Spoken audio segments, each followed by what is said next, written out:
외국은 엄청나게 빠르게 움직여가고 있는데 우리는 제가 학교 다닐 때 배웠던 그거랑 지금 우리 아이들이 학교 다니면서 배우는 거랑 별반 차이 없어 보입니다. 이게 괜찮을까요? 엘빈 터플러라는 미래학자가 계셨습니다. 와, 이런 발언을 하고 가셨어요. 한국 학생들은 하루에 15시간 동안 학교와 학원에서 미래에 필요하지도 않은 지식과 존재하지도 않을 직업을 위해 시간을 낭비하고 있다. 그냥 전곡을 찌른 얘기입니다. 지금 우리 아이들이 입시를 위해서 배우고 있는 모든 것, 그리고 대학에 와서도 하고 있는 대부분의 것은 AI가 지금 이미 하기 시작했습니다. 그리고 AI의 발달하는 속도를 보면 조만간 AI가 훨씬 더 잘할 겁니다. 지금 우리가 하고 있는 교육 중에 아닌 거 있으면 한번 찾아보세요. 이건 절대로 AI가 하지 않을 거야. 찾기 굉장히 힘드실걸요? 네, 안녕하세요. 최재춘입니다. 이화여대 에코과학부에서 학생들을 가르치고 있고요. 거의 75만 명 구독자를 갖고 있는 유튜브도 하고 있습니다. 시국이 참 많이 뒤숭숭한데요. 우리가 원하든 원하지 않든 굉장히 빠르게 미래가 펼쳐지는 그런 세상에 우리가 살고 있습니다. 뭔가 미래를 긍정적으로 이렇게 바라보고 준비할 수 있으면 참 좋겠는데 우리가 희망을 갖고 뭔가 내 삶을 준비해 가야 되지 않을까 그런 생각에 제가 최근에 좀 거창한데요. 제목이 최재천의 희망 수업 이렇게 냈습니다. 오늘은 그 책 내용 중에서 교육에 관련된 부분에 중점을 두고 제가 몇 말씀 좀 드려볼까 합니다.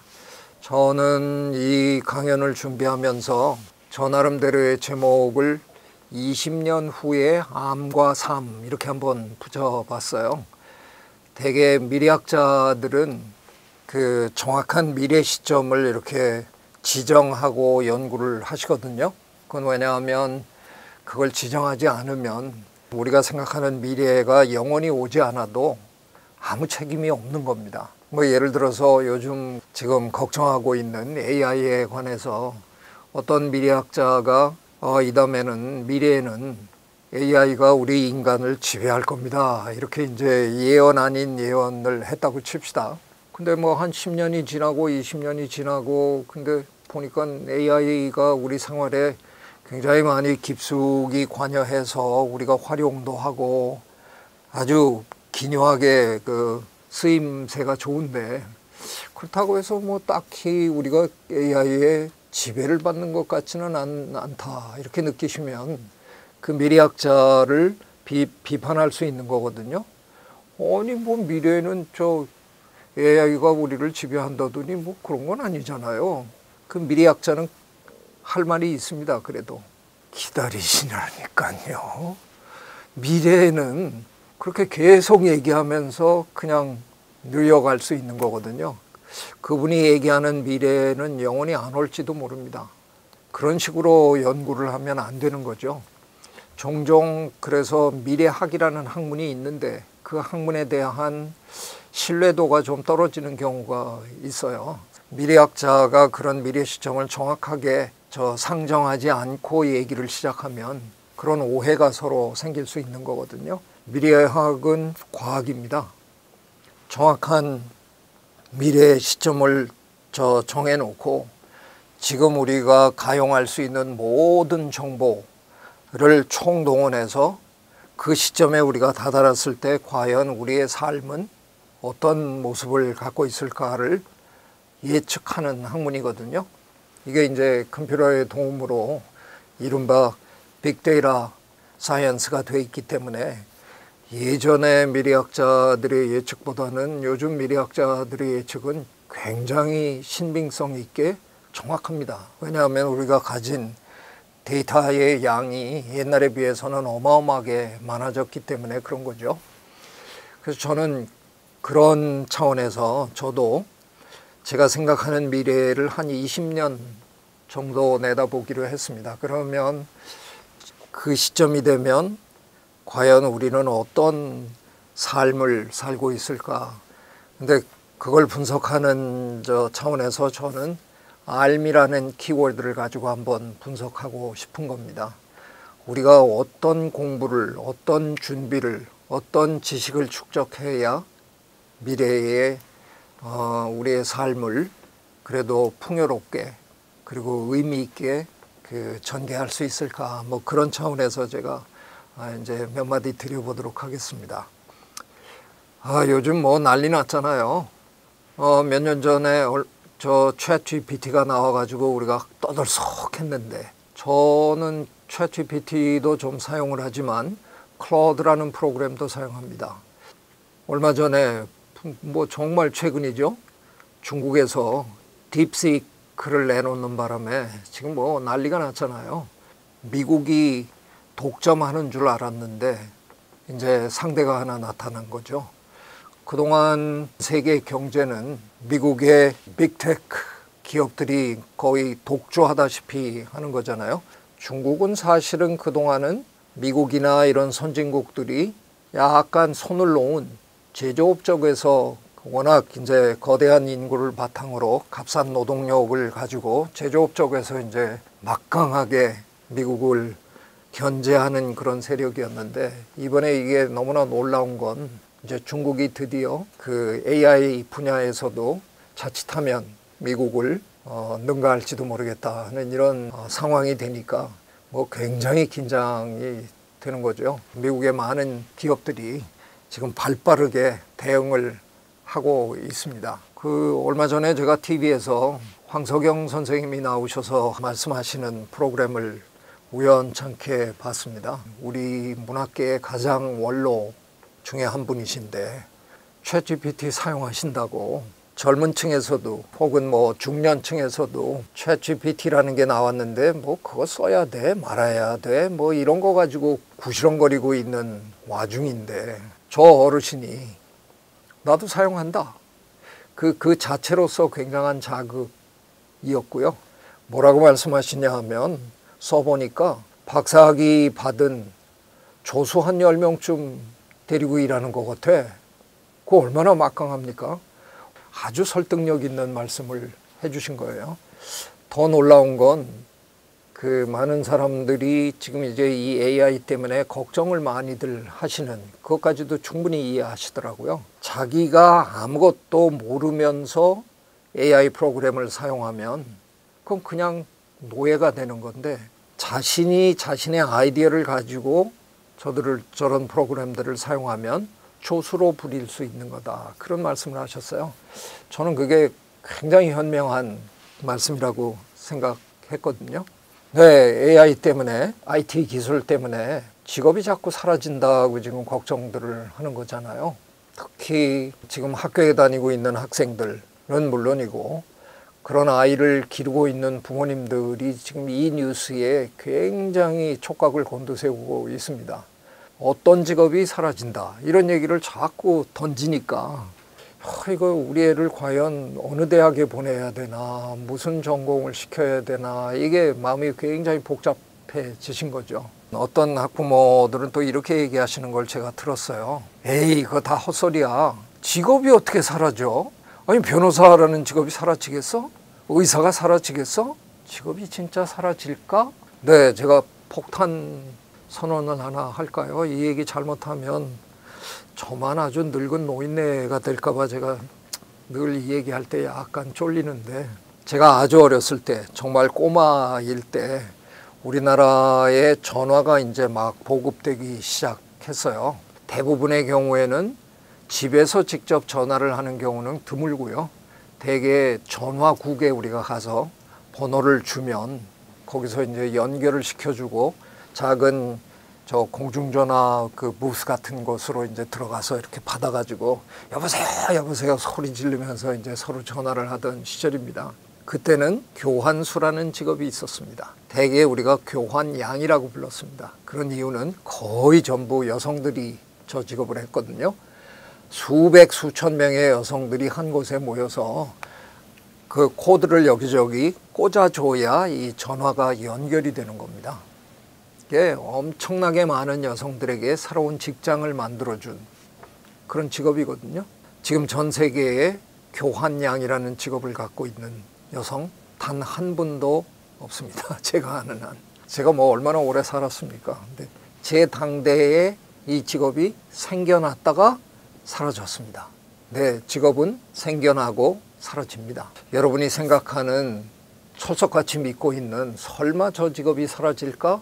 사라질지 모릅니다. 뭐 요즘 우리 전 국민의 저 시선이 법정에 지금 고정돼 있잖아요. 심지어는 이런 이제 좋지 않은 저 평가도 돌아다닌다고 저도 듣거든요. 판사 잘 만나는 거 복불복이다. 좋은 판사 만나면 이제 유리한 판결을 받는 거고, 이상한 판사님을 만나면 자칫하면 억울한 판결이 날 수도 있다. 이게 무슨 얘기예요? 우리는 판사님들이 정말 그 법에 입각해서 대부분의 판사님들이 올바른 판결을 내려주시리라고 철석같이 믿고 있는데 아니라는 거예요. 왜 아니겠어요? 사람이 하는 일이다 보니까 그 판사님의 경험과 또 주변의 여론이나 이런데 아무래도 신경이 좀 쓰일 거 아니에요? 조만간 이런 얘기 안 나오겠어요? 판결은 아예 그냥 AI한테 맡기지. 그러니까 우리의 법 지식을 그대로 AI에게 다 입력을 해놨고 그 법에 의해서 그냥 공평무사한 어디에도 휩쓸리지 않는 판결을 내려달라. 충분히 우리 그럴만 하죠. 네, 잘못하면 그리 머지않은 미래에 판사라는 직업이 사라질 수도 있죠. 이런 일들이 충분히 가능합니다. 그럼에도 불구하고 저는 이런 얘기를 한번 드리고 싶어요. 직업이 사라지는 거를 걱정하는 건 너무나 당연한 일이지만 과연 우리가 어떤 식으로 대응을 해야 될까? 요즘 우리가 겪고 있는 이런 걸 보다 보면 저는 예전에 영국에서 산업혁명 시대에 일어났던 러다이트 운동이 떠오릅니다. 그 러다이트 운동은 방직 공장에서 일하시는 분들이 어느 날 생각해 보니까 저 기계 때문에 우리가 자꾸 활용도가 줄어들어서 언젠가는 우리들 중에 일부가 집으로 가야 되는 일이 벌어지는 거다. 이렇게 판정을 내리셔서 어느 날 작당을 해갖고 저 기계를 다 때려 부셨어요. 무슨 일이 벌어집니까? 옆에 방직 공장만 잘 되는 거죠. 기계 안 때려 부신 옆에 방직 공장은 우리가 다 때려 부셨으니까 상대적으로 많이 팔아서 더 돈을 많이 벌게 되는 겁니다. AI가 우리의 직업을 앗아간다라는 걱정, 충분히 할 만한 걱정이지만 그 걱정에서 포인트는 그러면 우리가 AI를 배격해야 된다. 그건 악이니까 그런 걸 우리 사회에 발붙이지 못하도록 해야 된다. 그러면 일본만 좋고 중국만 좋고 미국만 좋은 거잖아요. 그게 아닌 거죠. 핵심은 얼마 전에 엔비디아의 저 CEO인 젠슨 황이 한 말이 아주 기가 막힌 핵심을 찔렀습니다. AI가 우리의 직업을 앗아가는 게 아니다. AI를 활용하는, AI를 사용하는 누군가가 내 직업을 뺏어가는 거다. 그렇죠. 정확하게 짚은 겁니다. 물론 저도 좀 글쎄요, 자연을 연구하고 평생 일해서 그런지 이런 너무 지나친 기술 개발 이런 거에 늘 불편합니다. 그럼에도 불구하고 거침없이 이런 얘기를 합니다. 이거는 거부할 수 있는 시대적 흐름이 아니라는 거죠. 괜히 저런 것 때문에 인성이 황폐해지고 뭐 어쩌고 이따위 얘기할 지금 그런 순간이 아니라는 겁니다. 이거는 빨리 배워서 어떻게 잘 활용하느냐, 활용하면서 부작용을 줄여가느냐, 이게 관건인 거지. 우리는 인간답게 살고 싶다, 자연으로 돌아가자 뭐 이런 얘기하면서 거부하는 건 절대로 해서는 안 되는 일이라고 저는 생각합니다. 직업이라는 게 언제 생겼을까 저도 한번 곰곰이 생각해 봤어요. 우리가 예전에 농경을 할 때 과연 그때도 직업이라는 게 있었을까? 누구나 다 그냥 농사 짓던 시절이잖아요. 대개 이제 아버지와 아들들이 이제 같이 김을 맵니다. 처음에는 이제 아버지가 잘 하시겠죠. 아버지가 이제 아들들 탓하시잖아요. 젊은 놈들이 왜 이렇게 느리냐? 이러고 이제 야단을 하셨다가 이제 세월이 지나면서 아버지가 노쇠하시기 시작하시면 이제 아들들이 더 김을 잘 맬 거 아니에요. 어느 날 아들들이 이런 얘기합니다. 아버지, 이제 들어가서 쉬세요. 저희들이 하겠습니다. 그럼 그 아버지가 그냥 들어가서 아이 그래 고맙다 그러고 그냥 누워서 주무셨나요? 들어가서 새끼를 꼬셨어요. 이게 농경을 할 때는 그냥 온 집안이 십시일반 자기가 할 수 있는 일을 그냥 다 이런 일 저런 일 이렇게 같이 하면서 같이 농사를 짓고 결과물을 그렇게 해서 생산해낸 거를 공유하던 시대였잖아요. 모내기 하는 날 한번 상상해 보세요. 모내기가 아마 농경 시대에 가장 대단한 날일 거 아니에요. 그래서 한 가족이 하지 못하니까 온 동네가 다 몰려와서 품앗이 해주고 막 이러는 건데, 저도 이제 시골에서 커서 조금 아는데 대개 어느 집이나 저 맏아들은 큰아들은 되게 성실하거든요. 성실할 수밖에 없어요. 아버지한테 꼭 붙들려 가지고 뭐 방법이 없는 거예요. 큰아들은 모내기 하는 날 하루 종일 열심히 일했는데 대개 어느 집이나 요 둘째 아들이 되게 말썽이 많잖아요. 요 둘째 아들 놈은 도망갔어요.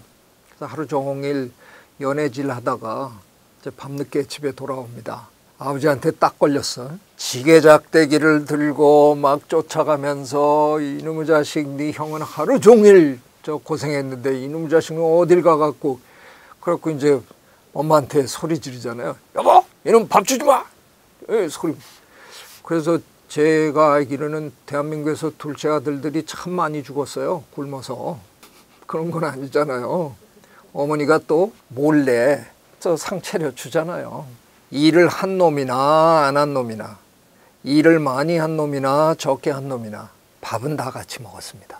근데 이게 산업사회로 바뀌면서 직업이 없는 자 밥도 먹지 말아라 하는 매정한 사회가 된 거잖아요.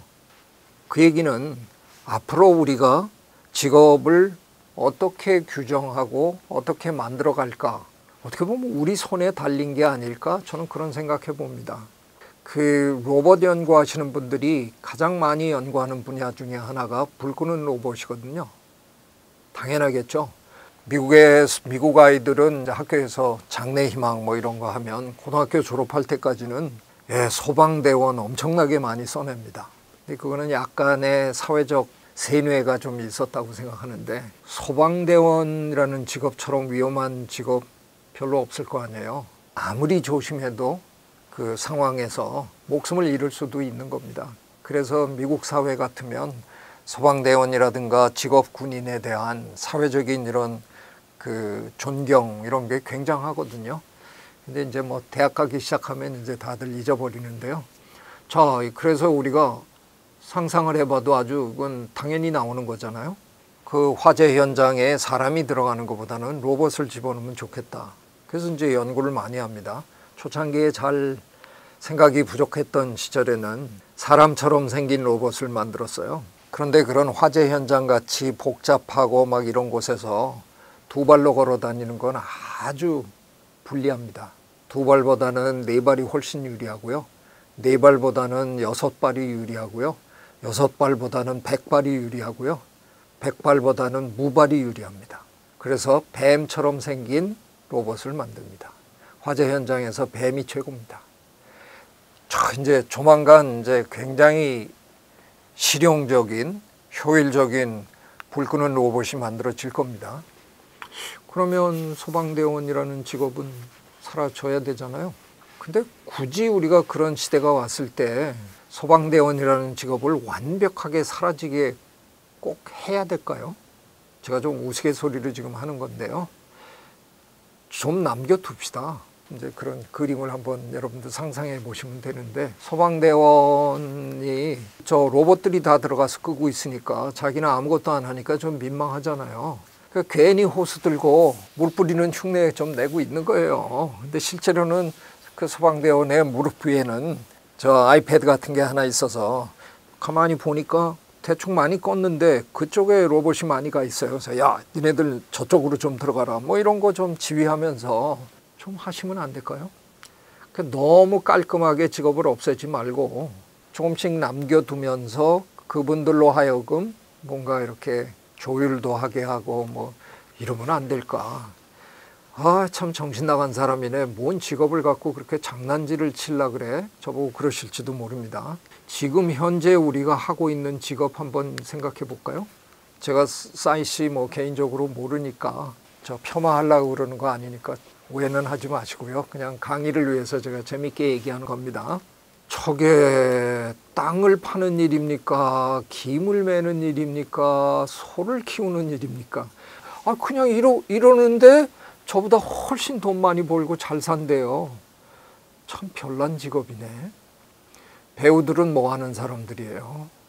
현실도 아닌 걸 이렇게 해놓고 잘 살아요. 저 우사인 볼트 같은 100m 달리기 주자는 뭐 하는 사람입니까? 옛날 우리 조상들이 늘 하던 짓이잖아요. 사슴 쫓아갈 때 늘 하던 짓이에요. 근데 어느덧 우리 그런 거 안 합니다. 그런데 안 하면서도 우리들 중에 몇 명을 그걸 시켜놓고 우리 열광합니다. 10초 안에 끊었다 열광합니다. 정치인 뭐 하는 사람들이에요? 가끔은 보면 저분들만 없어도 우리끼리 참 잘 살 것 같은데 뭐 우리 그런 생각도 하잖아요. 쓸데없는 직업이 너무 많다. 뭐 그런 얘기를 제가 거칠게 하고 있는 겁니다. 이걸 역으로 얘기하면 직업을 만드는 것도 우리 충분히 해볼 만하지 않을까? 우리끼리 합의만 보면 되는 거 아니에요? 저 AI로 인해서 굉장히 많은 직업이 사라졌다고 이제 칩시다. 그런 상황에서 제가 회의를 제안하겠습니다. 모여서 자, 상황이 이런데 그럼 우리는 월급도 못 받고 다 그냥 굶어 죽어야 되느냐? 그러지 말고 우리가 우리의 효용 가치를 규정해 갖고 우리가 직업을 좀 만들어 보자. 그리고 저 AI가 창출해내는 부를 우리가 분배해서 우리가 쓰면 되는 거 아니야? 뭐 이런 회의를 제가 한번 열었다고 칩시다. 어떤 분이 이런 제안을 하시네요. 이런 직업은 어떻습니까? 우리 중에 저분은 어느 분을 이렇게 지칭하면서 저분만 나타나면 우리 괜히 행복하잖아요. 우리 우울해 있다가 저분이 들어오시면서 뭐 안녕 하고 그냥 재미있는 얘기해 주시면 그냥 우리가 그냥 마음이 좋아지고 그렇잖아요. 저런 분은 우리 삶에 꼭 필요한 거 아닙니까? 그래서 저분은 밥 먹게 해주자고요. 저분은 수입이 있도록 해주십시다. 제가 그때 한마디 합니다. 그런 직업이 있는데요, 이미. 개그맨이라고요. 네, 저 개그맨들이 소를 키웁니까? 김을 맵니까? 솔직하게 망고에 필요 없는 짓, 쓸데없는 소리나 하면서 시간 보내는데 재밌잖아요. 저 친구들 보고 있으면 그냥 웃고 얼마나 즐거워요. 그래서 저들도 밥 먹고 잘 사는 겁니다. 직업 만들면 될 거라고 저는 생각합니다. 앞으로 우리가 기왕에 AI가 우리가 하고 싶지 않은 일, 우리가 하기 불편해하는 일, 하기 귀찮아하는 일들을 다 해주는 시대가 온다 그러면 걔네들에게 그냥 밀려난다고 생각하지 말고 그들이 우리가 해야 할 일을 해주는 대신 우리는 새로운 재밌는 일을 하면서 삶을 영위하는 그걸 우리가 긍정적으로 적극적으로 먼저 개발해 나가면 어떨까 그런 생각합니다. 바야흐로 4차 산업혁명 시대라 그러잖아요. 지금은 조금은 수그러들었습니다만 몇 년 전만 해도 대형 서점에 가면 그냥 4차 산업혁명에 관한 책이 뭐 수백 권이 나와 있습니다. 어마어마하게 많은 사람들이 많은 진단을 내리고 많은 얘기들을 하고 시대가 엄청나게 빠른 속도로 변화해 가는 걸 예언도 하고 설명도 하고 그랬습니다. 시작을 누가 했죠? 이 친구가 했잖아요. 스티브 잡스. 오죽하면 미국의 어느 사회학자가 그동안 우리가 인류의 연대기를 얘기할 때 기원 전, 기원 후 이렇게 얘기를 했었는데 이제는 이제 그냥 BJ, AJ 하자. 스티브 잡스 이전의 세상과 스티브 잡스 이후의 세상은 완벽하게 달라졌다는 거예요. 참 대단한 일을 해낸 사람이죠. 소소한 거 하나 얘기 드리면 제가 발견한 거는 전 양반이 또 새롭게 시작한 게 하나 있어요. 그게 뭐냐 하면 제품 설명회라는 겁니다. 전 양반 이전에 우리가 제품을 만들어서 기자들을 불러놓고 설명해 본 적 제가 아무리 뒤져봐도 없더라고요. 알려야 되면 돈을 들여서 광고를 한 거지 감히 어떻게 설명을 합니까? 그걸 시작했어요. 진짜 너무 웃기잖아요. 나 이런 거 만들었어. 그런데 기자들이 다 몰려왔어요. 저는 아주 생생하게 기억하는데요. 아이폰 처음 출시했을 때 그 제품 설명회 분명히 디지털 기기인데 그 무대 한가운데다가 아날로그 이정표를 만들어 놓고 너스레를 떨기 시작했습니다. 테크놀로지, 과학기술, 뭐 liberal arts 그러면 뭐 인문, 교양 이 정도 되죠. 그 두 편말을 90도 각도로 서로 탁 꺾어 놓고 아이폰을 싹 꺼내 들고 저 무대 코너로 이렇게 걸어가면서 이런 얘기를 하더라고요. 이 기계는 인문학과 과학기술이 교차하는 지점에서 탄생했노라. 이렇게 얘기하더라고요. 야, 저는 그거 듣다가 내가 머리털 나고 들어본 구라 중에 가장 막강한 구라다 이렇게 생각했습니다. 아니 이게 무슨 작은 기계를 들고 인문학을 저게 무슨 말도 안 되는 소린가. 저런 거 이렇게 새로운 제품 나온다고 해서 막 줄 서서 사거나 그런 사람이 전혀 아니거든요. 과학자지만 좀 기계치이기도 하고 그래서 남들이 다 쓰고 난 다음에 겨우 따라가는 사람인데 제 아내가 좀 많이 돌아다녀야 돼 갖고 전화가 필요했어요. 그래서 일찌감치 장만해 드렸는데 그걸 제가 뜯어보려고 가져다가 아씨 인문학이 어디 들어있길래 잡스가 그랬나. 정말 구라 중에 정말 상구라였어요. 그런데 결과적으로 놓고 보면 그게 구라가 아니었잖아요. 우리가 지금 쓰고 있는 이 스마트폰 안에 어마어마한 세계가 담겼습니다. 그야말로 과학기술이 새로운 인문사회 세상을 만들어낸 겁니다. 뭐 요즘 제 지금 이 강연을 듣고 계시는 분들 중에 제 생각에 한 절반 정도는 하루 눈 뜨고 있는 시간 중에 거의 대부분을 그 작은 기계 안에 기어 들어가서 살고 계시지 않은가요? 하루 실제 삶의 반경은 어느 정도 되세요? 집에서 직장 왔다 갔다 하는 그 반경, 그리고 가끔 사람들 만나러 어디 갔다 오는, 어쩌다가 1년에 한두 번 해외여행 가면 그 반경, 그게 전부시죠?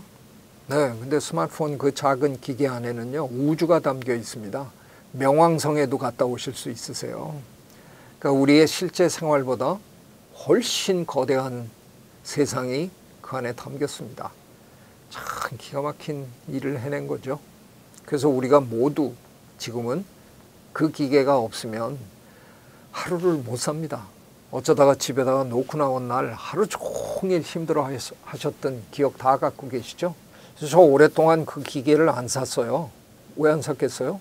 전화잖아요. 저는 그걸 전화로 받습니다. 폰이니까. 아니 전화는 내 방에 있는데 그걸 내가 왜 가지고 다녀? 저 같은 사람이 이제 보이니까 그 친구가 끼어 팔기를 하더라고요. 그 스마트폰 안에 검색 기능도 넣어주고 카메라 기능도 넣어주고 뭐 의학 관련 모두 넣어주고 별의별 게 그 안에 다 들어오는 바람에 지금 우리는 모두 다 그 안에 뭔가를 사용하기 위해서 전부 그걸 하나씩 다 갖고 사는 사람들이 된 겁니다. 저는요, 솔직하게 얘기하면 스마트폰은 듣도 보도 못한 새로운 발명품? 그건 아니라고 생각합니다. 전화였잖아요, 시작은. 저는 융합의 산물이라고 생각합니다. 스티브 잡스가 끼워 팔기를 해갖고 기가 막히게 매력적인 물건을 만들어낸 거지 듣도 보도 못한 인류 역사에 없던 기계를 만들어낸 건 저는 아니라고 생각합니다. 그렇게 만들어낼 수 있는 배경에는 뭐가 있었을까?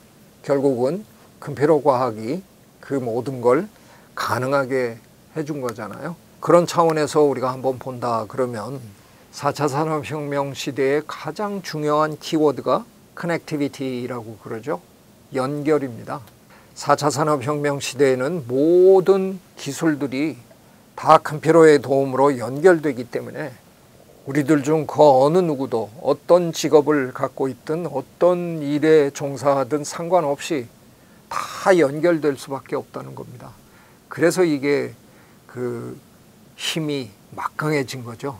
그때 그것들을 어떻게 잘 연결하는 창의적인 그런 발상을 하느냐 하는 게 지금 이제 승패를 좌우하는 일이 돼버린 거잖아요. 근데 이런 생각 안 해보셨어요? 어렸을 때 놀이터에서 애들이 놀잖아요. 우리 아들은 왜 그럴까요? 다른 애들은 다 멀쩡히 미끄럼틀 제대로 잘 내려오는데 우리 아들은 왜 거꾸로 내려오다가 코를 그냥 갖다 박아갖고 코피 흘리고 저놈은 왜 저럴까? 근데 그 아이가 학교를 가기 시작하면 학교라는 그 시스템이 우리 아이들을, 그렇게 다양했던 우리 아이들을 모두 똑같이 생긴 연필로 만들어냅니다. 어떻게 깎았느냐에 따라서 누가 더 뾰족하냐, 좀 뭉툭하냐 이 차이만 있을 뿐이지 모든 우리 아이들이 다 비슷비슷해집니다. 학교를 가면 갈수록 창의성이 없어지는 이 교육, 이거 어떻게 해야 되나? 이게 4차 산업혁명 시대에 가장 큰 고민이 된 겁니다. 네, 대한민국은 어쩌다가 보니까 교육으로 저는 흥한 나라라고 생각합니다. 우리가 뭐 가진 게 있었습니까?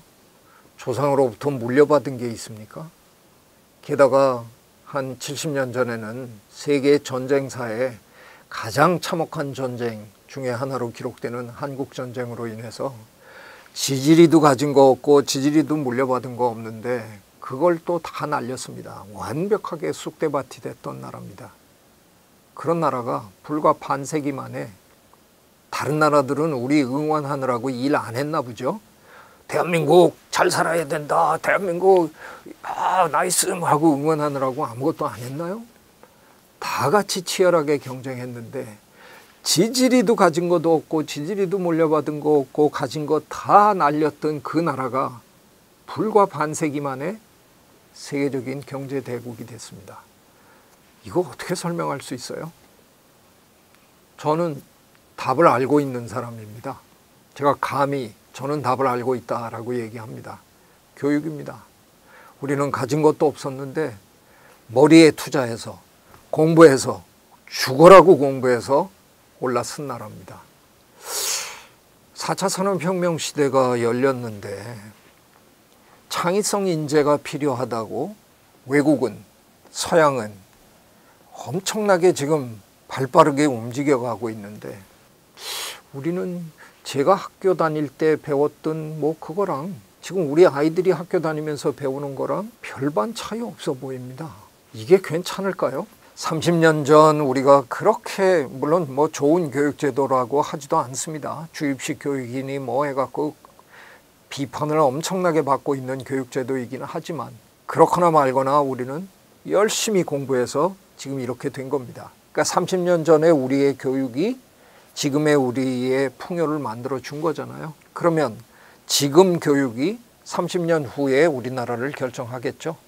그러니까 지금 우리 학교 다니는 아이들이 어른이 됐을 때, 30년 후에 중년이 됐을 때 그 아이들이 어떤 모습으로 살아갈까? 그거는 지금 그 아이들이 어떤 교육을 받고 있느냐로 판가름되는 거죠. 그렇게 생각하시면 불안하지 않으세요? 지금 여러 다른 나라들은 학교 시스템을 개혁하고 뭔가 창의적인 교육을 하기 위해서 굉장히 애씁니다. 근데 우리 아이들은 그저 매일 외우고 있습니다. 네, 너무 한심하다는 생각을 저는 멈출 수가 없는데요. 이명박 정부 때 청와대 자문까지 하셨던 분이잖아요. 엘빈 터플러라는 아주 유명한 미래학자가 계셨습니다. 그분이 언제 한번 한국에 오셔서 이런 발언을 하고 가셨어요. 한국 학생들은 하루에 15시간 동안, 그러니까 눈 뜨고 있는 시간 내내 학교와 학원에서 미래에 필요하지도 않은 지식과 존재하지도 않을 직업을 위해 시간을 낭비하고 있다. 그냥 전곡을 찌른 얘기입니다. 이게 여전히 바뀌지 않고 있는 거죠. 우리 아이들 밤늦게까지 학원을 다니는데요. 제가 AI로 이 강의를 시작했습니다. 지금 우리 아이들이 입시를 위해서 배우고 있는 모든 것, 그리고 대학에 와서도 하고 있는 대부분의 것은 AI가 지금 이미 하기 시작했습니다. 그리고 AI의 발달하는 속도를 보면 조만간 AI가 훨씬 더 잘할 겁니다. 지금 우리가 하고 있는 교육 중에 아닌 거 있으면 한번 찾아보세요. 이건 절대로 AI가 하지 않을 거야. 찾기 굉장히 힘드실걸요? 지금 우리 대한민국의 교육에서 가르치고 있는 거의 모든 게 거의 100%다 AI가 조금 있으면 100배, 1000배, 10,000배 잘할 겁니다. 그걸 가르치느라고 지금 밤잠을 못 자게 하는 게 전 이건 어리석어도 이만저만 어리석은 일이 아니라고 생각합니다. 그래서 저는 일찌감치 모름지기 통섭형 인재로 키우자 하는 얘기를 열심히 하고 살았습니다.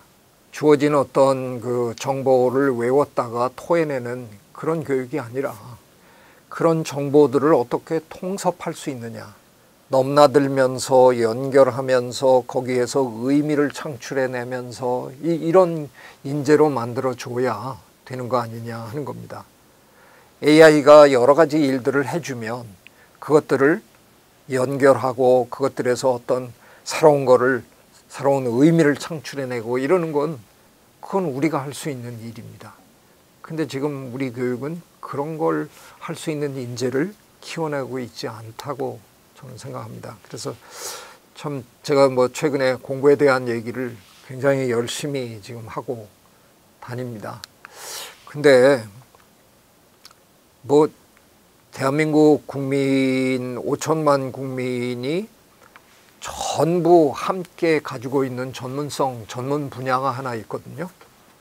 모르셨죠? 다 똑같이 같은 과에 다녔다는 얘기가 아니고요. 모름지기 대한민국 국민이면 누구나 어느 한 분야의 최고의 전문가들이십니다. 그 분야가 뭐냐? 교육입니다. 대한민국 국민 모두 다 교육에 대해서는 한 말씀씩 다 하십니다. 다 처방이 있습니다.